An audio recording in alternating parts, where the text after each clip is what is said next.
Your Excellency.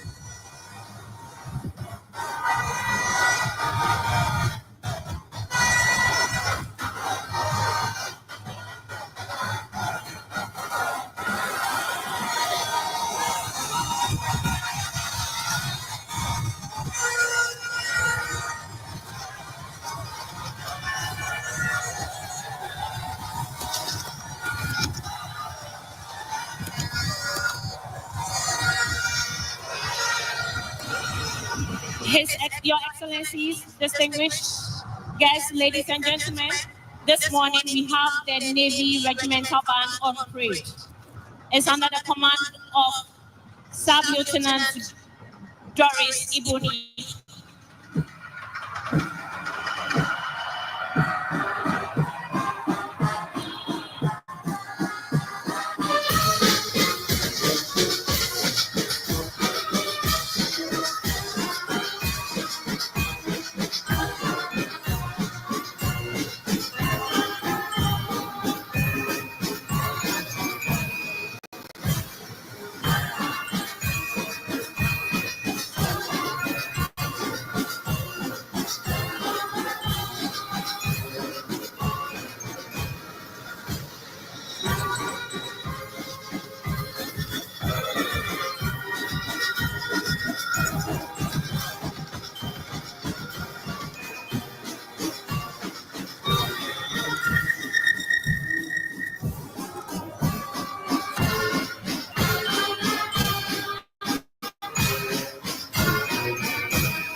Your Excellency, inspection over. May I have your permission to march off the guard? Aye. Your Excellency.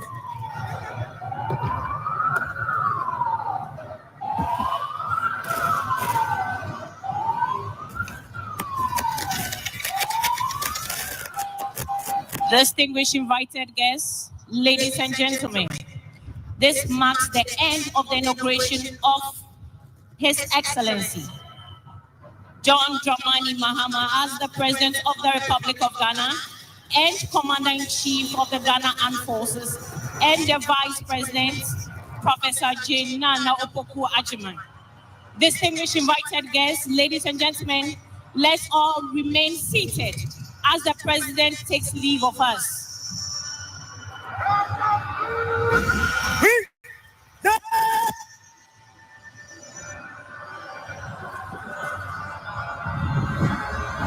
Shall we please be upstanding for the national anthem? All uniformed personnel are entreated to salute.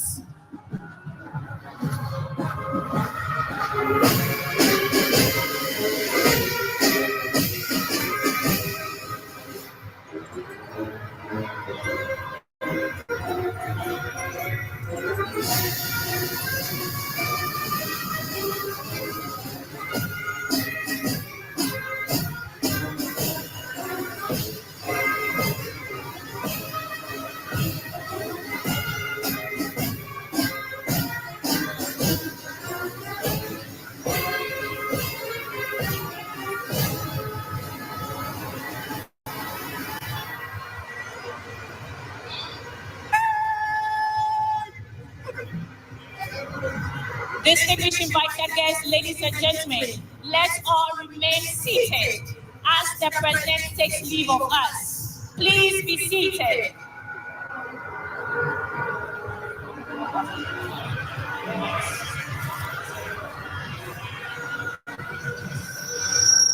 After the President leaves, the Vice President will also depart.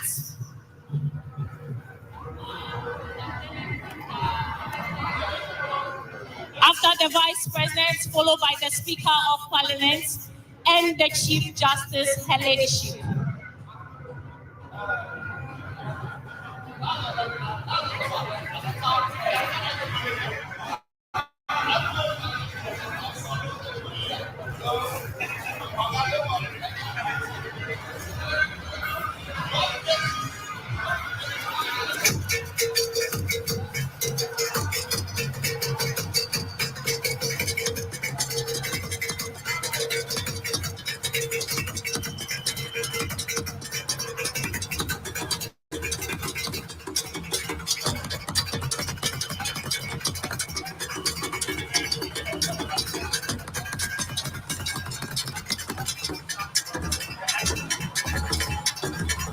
Please, let's all remain seated as the President departs.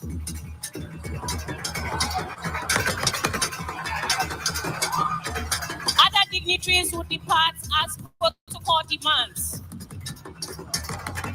Please, let's clear the way for the President to leave.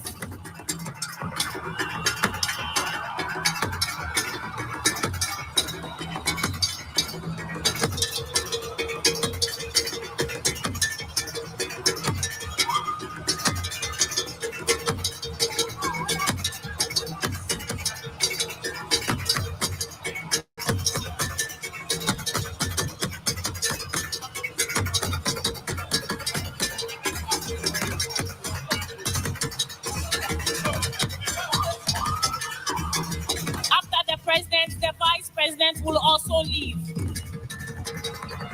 followed by the Speaker of Parliament and the Chief Justice, her ladyship.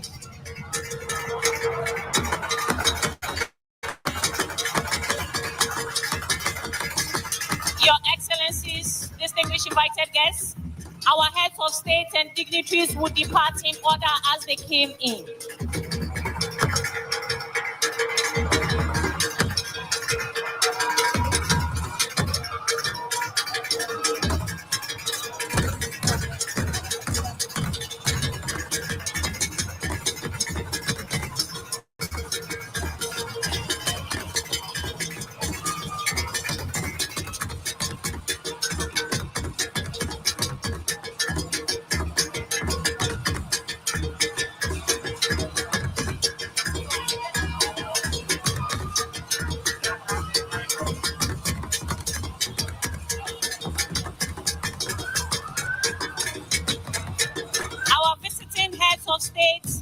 and dignitaries will depart in order as they came in. The first to depart will be the President of Nigeria, followed by Benin, Burkina Faso, Cape Verde, Cote d'Ivoire, Congo-Brazzaville, Democratic Republic of Congo, Equatorial Guinea, Egypt, the Gambia, Guinea, Guinea-Bissau, Kenya, Liberia, Mali, Mauritania, Niger, Namibia, Rwanda, Senegal, Sierra Leone, South Africa, Uganda, Tanzania, Togo, Botswana, Barbados, Morocco, and Gabon.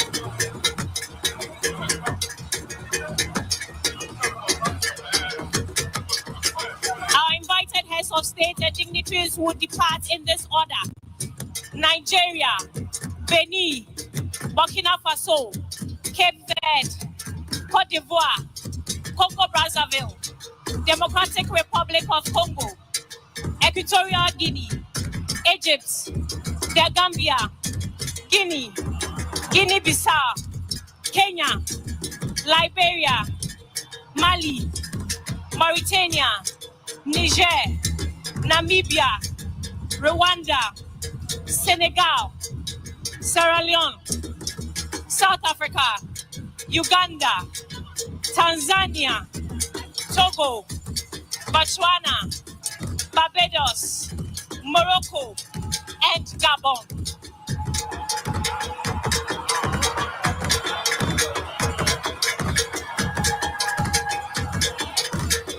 After which His Excellency John Agyekum Kufuor will also depart, followed by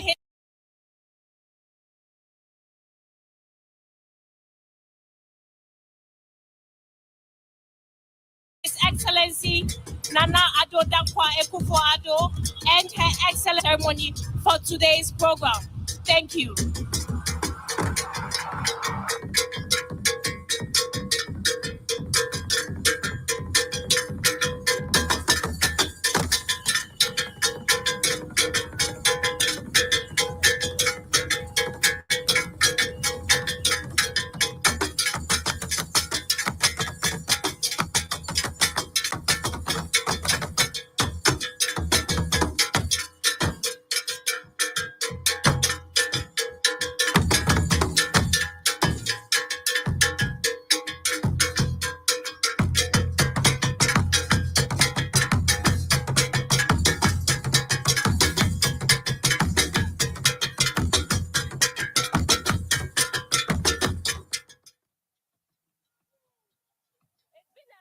A historic moment here at the Independence Square, where we've just seen the investiture of the President John Mahama and the Vice President, Her Excellency Nana Jane Opoku-Agyeman. It's been a historic moment because for Ghana, this is the first time we are having a female Vice President, and the atmosphere here has been so energetic and overwhelming. The two high dignitaries took the oath of office a while ago, and they addressing the country. President Mahama laid before the public 4 key pillars that he would want to focus on. He mentioned the economy, he mentioned infrastructure development, he mentioned youth unemployment, he also mentioned agricultural-driven projects. He also talked about we being prepared when it comes to pandemics, so he's going to strengthen the health system. These are some of the key things that I resonated with me. I don't know about you, Maureen. Right, so he spoke about the 4 key thematic areas that you'll be preoccupied with in the short term, and that has to do specifically with the Ghanaian economy. Number 1 is going to restore macroeconomic stability, make sure that he reins down inflation, brings down our debt levels, and improve the whole macroeconomic environment.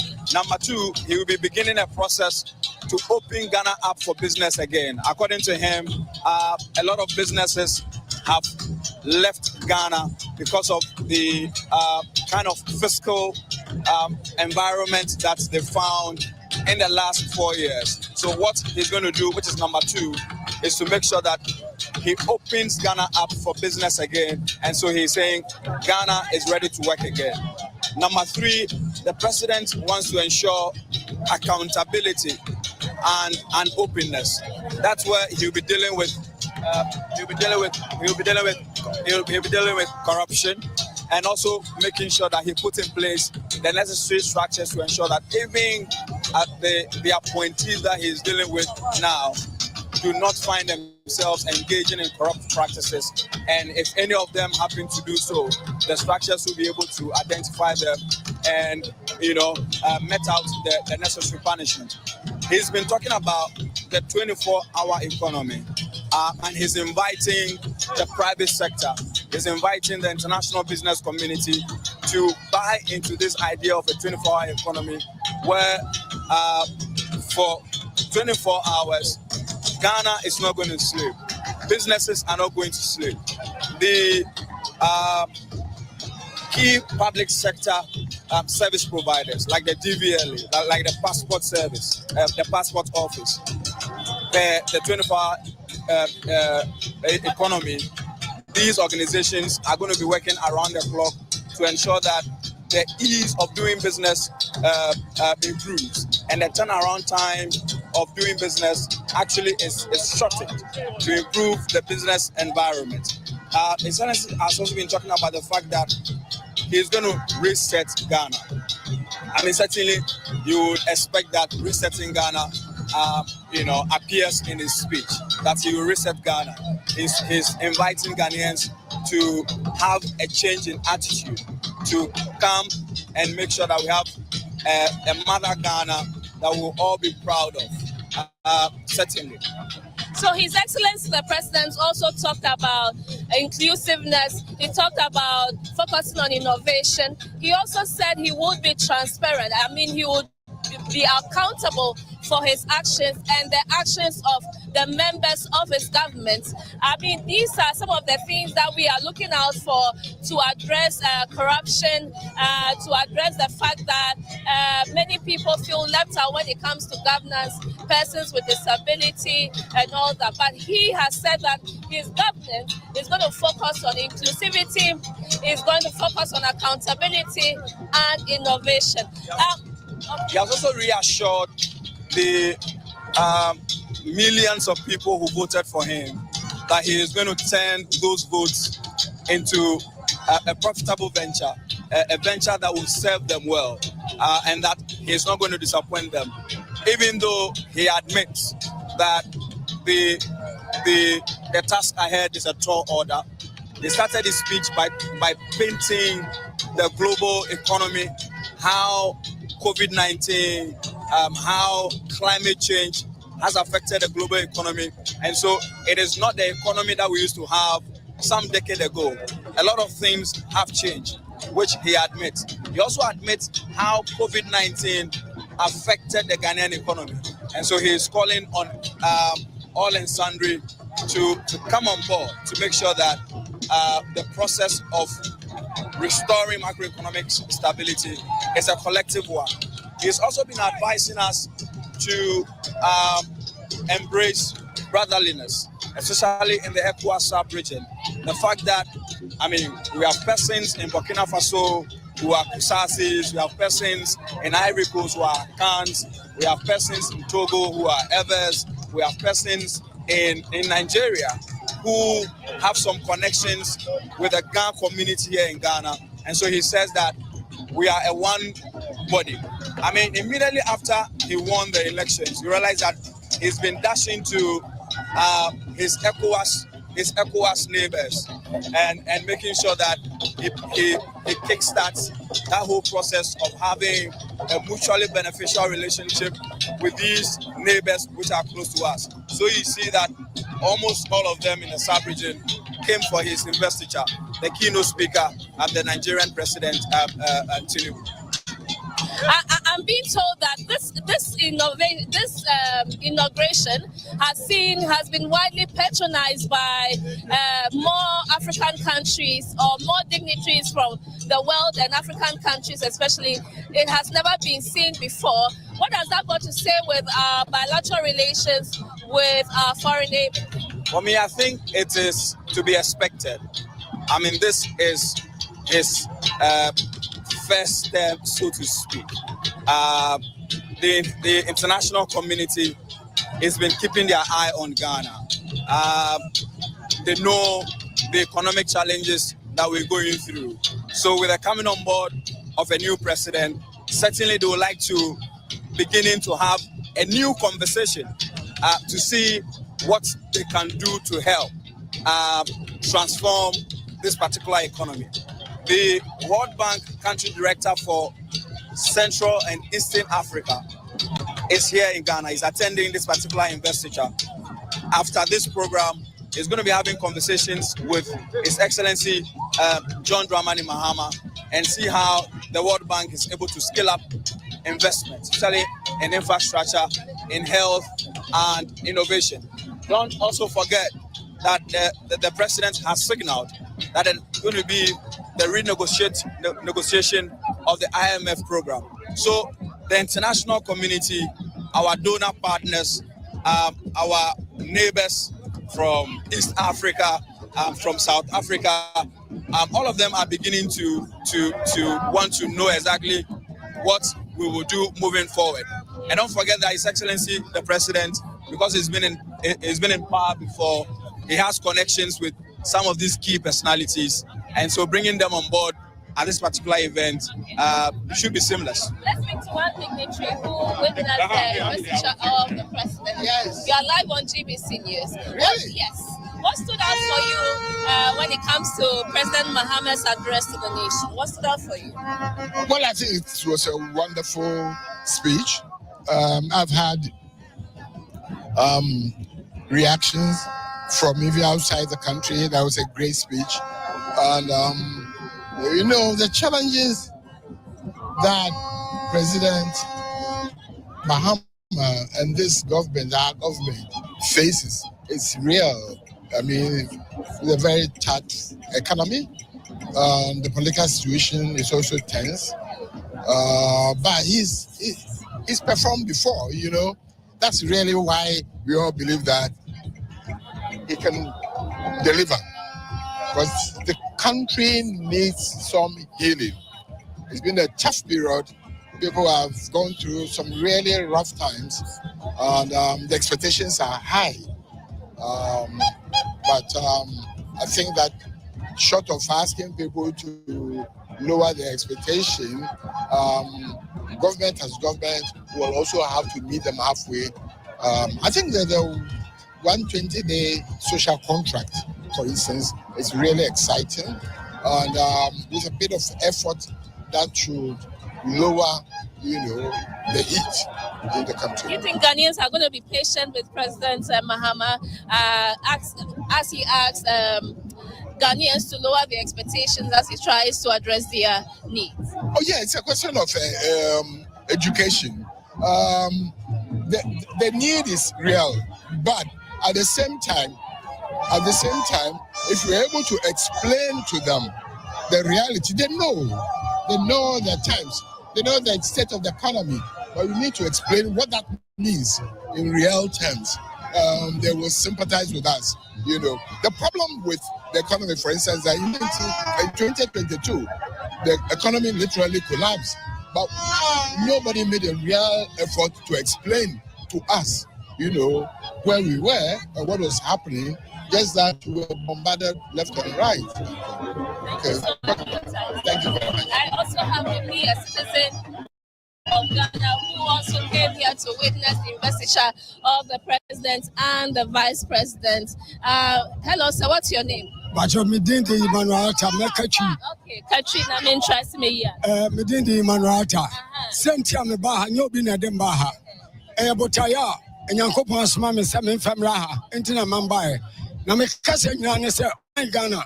Say you bet to me, I to poor senior years just or here didn't sit to Don Mama.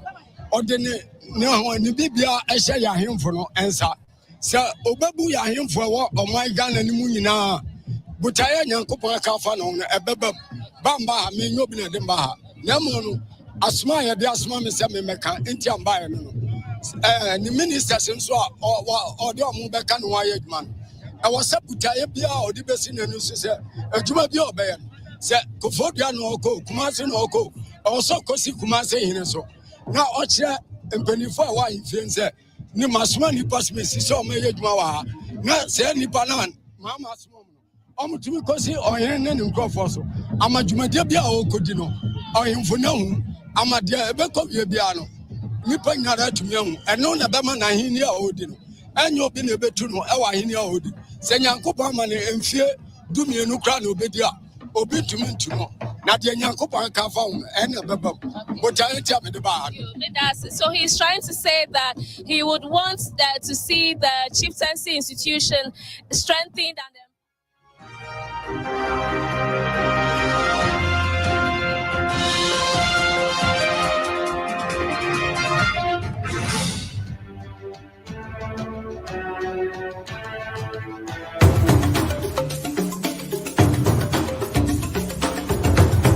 Sound Candy Talk Live News.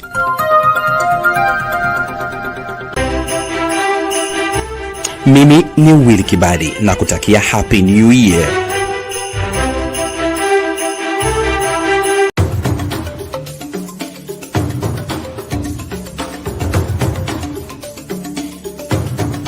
Kutoka vijijini, mijini hadi jijini.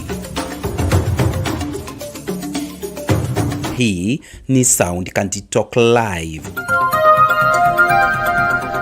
At Sound Candy Talk, we help your event, trainings, shows, and so more to the world through internet broadcasting in UHD. We provide from one to several camera setups and integrate graphics to live in your live streams. For more information, contact us through +2547 18454585 or email at soundcandytalk@gmail.com. Reach on us today.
Tunaingia vijijini, mijini na hata jijini kukuletea taarifa mchana kutwa. Usiku tunaketi kitako, tunadadavua tukichanganua taarifa na makala muhimu yanayokuhusu wewe na familia yako. Ungana na Bernard Ngozi kwenye Open Forum Political Show kuanzia saa 4 usiku hadi dakika zake kila siku ya wiki kwenye